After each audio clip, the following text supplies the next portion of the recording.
வணக்கம். உலகெங்கிலும் நிறைந்திருக்கும் ராஜ் டிவியின் அன்பு தமிழ் நெஞ்சங்களுக்கு அடியேன் சுபாஷ் பாலகிருஷ்ணனுடைய அன்பான வணக்கங்களும் வாழ்த்துக்களும். இன்று 11 ஜூன் 2024 வளர்பிறையில் வரக்கூடிய பஞ்சமி திதியில சந்திராஷ்டமம் என்பது கேட்டை மற்றும் மூலம் நட்சத்திரங்களுக்கு வருகிறது. 12 ராசிகளுக்கான பிரத்யேக பலன்களை விரிவாக பார்ப்போம். மேஷராசி என்பவர்களுக்கு மிகுந்த உற்சாகம் தரக்கூடிய நாள். எந்த ஒரு புதிய முயற்சியையும் இன்று தொடங்குவது நல்லது. கல்வி துறை, அதாவது மாணவ மாணவியர்கள், இளைஞர்கள் இளைஞர்கள் இப்போதான் வேலைக்கு சேர்ந்திருக்கோம் அப்படிங்கிறவங்க, கல்யாணமான தம்பதிகள்லேருந்து ஆரம்பித்து முதியவர்கள் வரைக்கும் புதிய முயற்சிகளை மேற்கொள்ள வேண்டிய ஒரு நாள். இன்றைய நாள் வரப்பிரசாதம். சிவராசி என்பவர்களுக்கு இன்றைய நாள் ஒரு வரப்பிரசாதமான நாள். நீங்கள் மற்றவங்களுக்கு உதவினதெல்லாம் போருங்க, உங்களுக்கு நீங்கள் உதவி செய்ய வேண்டிய நாள். மனதில் நிம்மதியும் அமைதியும் இறைவனுடைய அருளும் பரிபூர்ணமாக கிடைக்கக்கூடிய ஒரு நாள். இன்று நீங்கள் வழிபட வேண்டிய தெய்வம் முருகப்பெருமான். மிதுனராசி என்பவர்களுக்கு நல்ல ரெஸ்ட் எடுக்க வேண்டிய நாள். தேவையில்லாத விஷயங்களை ஈடுபட வேண்டாம் அப்படிங்கிறதான் இப்படி சொல்கிறோம். இந்த வம்பு வழக்குகளில் உள்ள போனால் அது ஒன் வே மாறி, அதுக்கு எண்டே கிடையாது. இன்றைய நாள் விட்டு விலக வேண்டி இக்னோர் செய்ய வேண்டிய ஒரு நாள். இதுவும் கடந்து போகும். கடகராசி என்பவர்களுக்கு இறைவனுடைய ஆசீர்வாதம், பக்தி, இறையாண்மை இதையெல்லாம் போற்றக்கூடிய நாள். உங்கள் அருகாமையில் இருக்கக்கூடிய சிவ ஆலயத்திற்கு நீங்கள் சென்று வரும் பொழுது சிறந்த விஷயங்கள் நடக்கும். நீங்கள் எண்ணியது எண்ணியபடி நடக்கும். இன்றைய நாள் உங்களுக்கு என்னென்ன மனசில் ஆசைகள் இருக்கோ, நல்ல நோக்கங்கள் இருக்கோ, அதையெல்லாம் இறைவன்கிட்ட பிரார்த்தனை பண்ணால் கண்டிப்பாக நடக்கும். சிம்மராசி என்பவர்களுக்கு பண வரவு அதிகரிக்கக்கூடிய நாள். இன்றைக்கு தேவையில்லாத விஷயத்தை நீங்கள் வாங்கும் பொழுது தேவையுள்ள விஷயத்தை விற்கும்படியான சூழ்நிலைகள் வந்துவிடும். சிம்மராசியை பொறுத்த வரைக்கும் 50,000 கோடியை கொடுத்தாலும் 50 நிமிஷத்தில் செலவு பண்ணக்கூடிய ஒரு ராசி. அதனால் மனசில் சஞ்சலப்படாமல் தைரியமாக இருக்கிறதுல தப்பில்லை. நிதானமும் கவனமும் ஒரு வாழ்க்கையில் மனுஷன் முன்னேறுவதற்கு அவசியம் தேவை. கன்னிராசினியர்களுக்கு போட்டிகள் நிறைந்த நாளாக வருகிறது.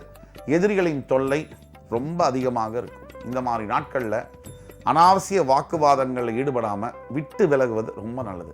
பொறுமையும் நிதானமும் இன்றைய கவசம் உங்களுக்கு. துலாம் ராசினியர்களுக்கு மனதில் மட்டுமல்லாமல் உடலிலும் மிகுந்த அசதி காணப்படும். இந்த மனசும் உடம்பும் நேர்கோட்டில் தான் எப்பவுமே பிரயாணம் செய்யும். அப்போ பார்த்தீங்கன்னா இந்த மனசில் கொஞ்சம் சோர்வு இருக்கும் போது எதுவும் செய்ய தோணாது. இன்னைக்கு விட்டு விலகுங்க, ரெஸ்ட் எடுங்க, ஒன்றும் தப்பில்லை. இன்னைக்கு உங்களுக்கு உங்களை கூட இருக்கிற எல்லாருமே உங்களை கோவப்படுத்த நினைப்பாங்க. இப்போ நீங்கள் என்ன பண்ணணும்? பொறுமையாக இருக்கணும், ரொம்ப பொறுமையாக இருக்கணும். இந்த மாதிரி நாட்களில் தியானம் செய்வது ரொம்ப நல்லது. இன்றைய அட்வைஸ் உங்களுக்கானது என்னென்னா, ஓம் நம சிவாய நமக என்ற மந்திரத்தை 108 முறை தியானம் செய்யும் பொழுது இன்றைய பிரச்சனைகளிலிருந்து விடுபடலாம். தனுசு ராசி நேயர்கள், இன்றைக்கு நிறைய நல்ல விஷயங்களை நீங்கள் செய்வதற்கான வாய்ப்புகள் கிடைக்கும். இந்த வாய்ப்பு கடவுள் கொடுக்கக்கூடிய வாய்ப்பு. எத்தனையோ பேரை வச்சு நல்லதை செய்யலாம். ஆனால் ஆண்டவன் ஒருத்தனை தான் செலக்ட் பண்ணுவான். நீ கோவில் கட்டு, நீ 1000 பேருக்கு அன்னதானம் பண்ணு, அந்த காசையும் கையில் கொடுத்து அந்த எண்ணத்தையும் கொடுப்பான். அப்படிப்பட்ட நல்ல செயல்களை இன்று நீங்கள் செய்ய போகிறீர்கள். மகர ராசி என்பவர்களுக்கு ரொம்ப பணிவோடு இருக்க வேண்டிய நாள். நிலை உயரும் போது பணிவு கொண்டால் உயிர்கள் உன்னை வணங்கும் அப்படிங்கிற சொல்லியிருக்கேற்ப, நம்ம எவ்வளவுதான் வாழ்க்கையில் உயர்றோமோ அந்த உயர ரொம்ப முக்கியமானது இந்த அகம்பாவம் என்பது சட்டுன்னு ஏறிடும். அப்போ ஈகோவை தவிர்த்து இன்று பணிவோடு இருக்கும் பொழுது உங்களுடைய எதிர்காலம் என்பது என்றைக்கும் ஸ்திரத்தன்மையோடு இருக்கும். கும்பராசினியர்களுக்கு நிறைய மனசில் ஆர்வங்கள் அதிகமாக வரும். புதுசாக இதை செய்யலாமா, புதுசாக அதை செய்யலாமா. முதல்ல ஒரு விஷயம் வாழ்க்கையில் நம்ம புரிஞ்சுக்க வேண்டியது, இருக்கிறத தக்க வச்சுக்கணும். அதற்கு அப்புறம் தான் புதிய முயற்சிகள்லாம் ஈடுபடும். இருக்கிறத தக்க வைக்கிற மாதிரி அதை விட்டுட்டு புதிய முயற்சிகள் ஈடுபடும் போது தோல்வி கண்டிப்பாக உண்டு. இன்றைக்கு நிதானமாக செயல்படுங்க.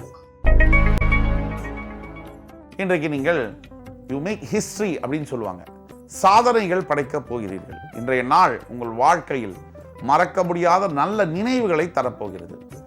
ஏதோ உங்களுடைய துறை, அது எதுவாக இருந்தாலும் சரி, ஓவியத்துறையாக இருக்கலாம், விளையாட்டுத் துறையாக இருக்கலாம், அரசியல் துறையாக இருக்கலாம், சினிமா துறையாக கூட இருக்கலாம், கலைத்துறையாக இருக்கலாம், பத்திரிகை துறையாக இருக்கலாம்.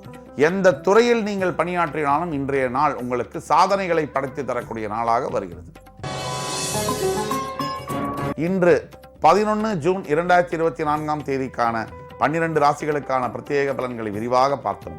அத்துணை ராசிக்காரர்களுக்கும் எம்பெருமான் முருகப்பெருமான் சகல சௌபாகியங்களையும் தந்து அருள் புரிவார் என்ற நம்பிக்கையுடன் உங்கள் அத்துணை பேரிடமிருந்து விடைபெறுவது உங்கள் சுபாஷ் பாலகிருஷ்ணன். நன்றி, வணக்கம், வாழ்க வளமுடன்.